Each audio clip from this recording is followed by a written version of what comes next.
12টি সন্তান ছিল, কিন্তু তার মধ্যে যোসেফকে সে সবচেয়ে বেশি ভালোবাসত। যোসেফকে সে উজ্জ্বল রঙের একটা বিশেষ পোশাক দিয়েছিল। যোসেফের ভাইরা তাকে হিংসা করত, তারা তাকে ঘৃণা করত। যোসেফ বিশেষ কিছু স্বপ্ন দেখত। সে বলল, স্বপ্নে আমরা গমের আঁটি বাঁধছিলাম, তোমাদের বাঁধা গমের আঁটি আমার বাঁধা গমের আঁটির কাছে মাথা নুইয়েছিল। এই শুনে যোসেফের ভাইরা তাকে আরো হিংসা করতে লাগল। যোসেফ আরো একটি স্বপ্ন দেখেছিল, সূর্য, চন্দ্র এবং 11টি তারা আমার সামনে নতজানু হয়েছে।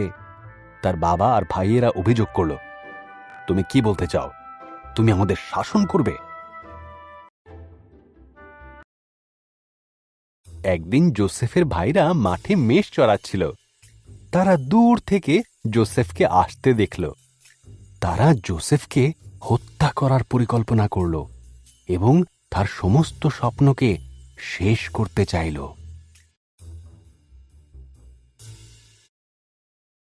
রুবেন বলল, আমাদের ভাইকে হত্যা করা অন্যায় হবে, বরং এই পরিত্যক্ত কুয়োর মধ্যে একে ফেলে দেওয়া যাক।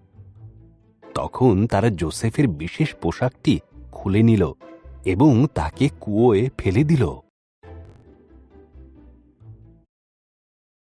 কিছু ইসমাইলীয় ব্যবসায়ী ওই পথে মিশর যাচ্ছিল। জিহুদা বলল, আমরা যোসেফকে দাস হিসেবে ইসমাইলীয়দের কাছে বিক্রি করে দিই।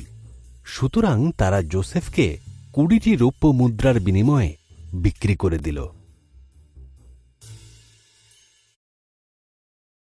যোসেফের ভাইরা তার পোশাকটিকে ছাগলের রক্তে ডুবিয়ে যাকবকে দেখালো। আমার পুত্র মৃত, এই বলে যাকব খুব কাঁদল। ইতিমধ্যে যোসেফকে মিশরে নিয়ে যাওয়া হল, কিন্তু ঈশ্বর যোসেফের সাথেই ছিলেন।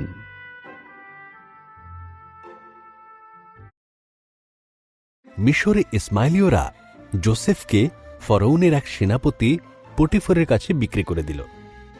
ঈশ্বর যোসেফকে আশীর্বাদ করলেন এবং সে জীবনে প্রতিষ্ঠিত হল। পটিফর তার গৃহের দেখাশোনার দায়িত্ব যোসেফকে দিল।